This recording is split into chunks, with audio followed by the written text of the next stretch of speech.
Imagine at the age of 100 chronicling your life amidst the turmoil and tumult of the last century, having witnessed not just your personal highs and lows but also those of humanity. It's a daunting task, but it's what Chilean author Isabel Allende attempts with her epic new novel Violeta, Ballantine, 336 pp, half out of 4, out now, translated by Frances Riddle. It turns out that such a monumental book can be difficult to orchestrate, even for a writer as talented as Allende.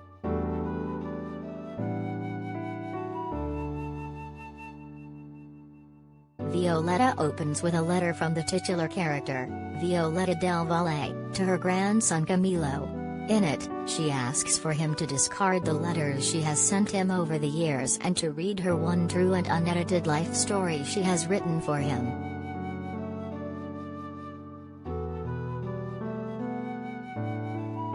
Roseanne's daughter Jenny Pentland recalls growing up in comedy clubs and mental institutions.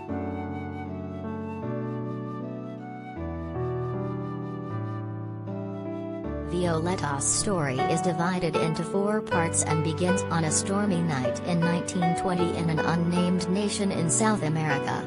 She is born to a wealthy family while the tail end of the 1918 influenza pandemic still rages. Violeta begins life as dramatically as she will live it.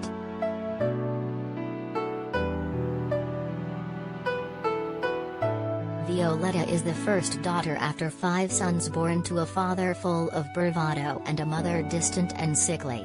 Allende goes deep into Violeta's formative years filled with tragedies, including her family losing everything during the Great Depression and the death of her beloved father.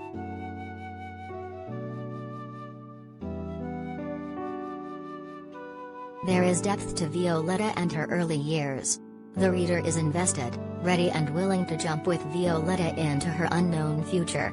But it is not long after Violeta is out in the world on her own that the novel loses something. Where there was depth, the novel becomes more shallow, not in subject matter, but in the oncoming and numerous plots. There is no central theme.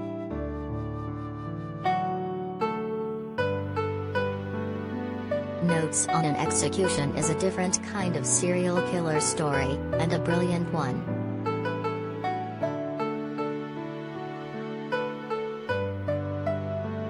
There are love affairs, deaths and births, as well as the exploration of drug addiction, domestic abuse and women's rights, all set against the backdrop of 2 world wars, natural disasters and revolutions.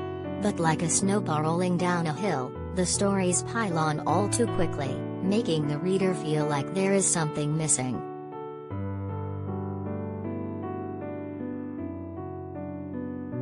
And that something missing is the depth of Allende's narrative as Violeta ages.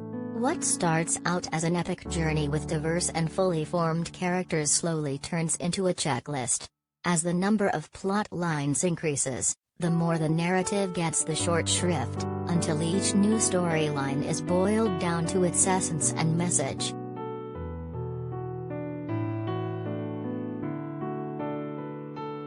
But even with the plot's varying depths, Allende's writing still stands out, her voice beautifully lyrical. Her storytelling talent is front and center. The fatal flaw is that there are too many stories to tell, especially in the space of only a few hundred pages. Perhaps if the story was written as a series, Violeta could have been a masterful portrait of a woman who lived 100 years. But as a standalone novel in 4 parts, Violeta is just too much story in too few pages, even for Allende.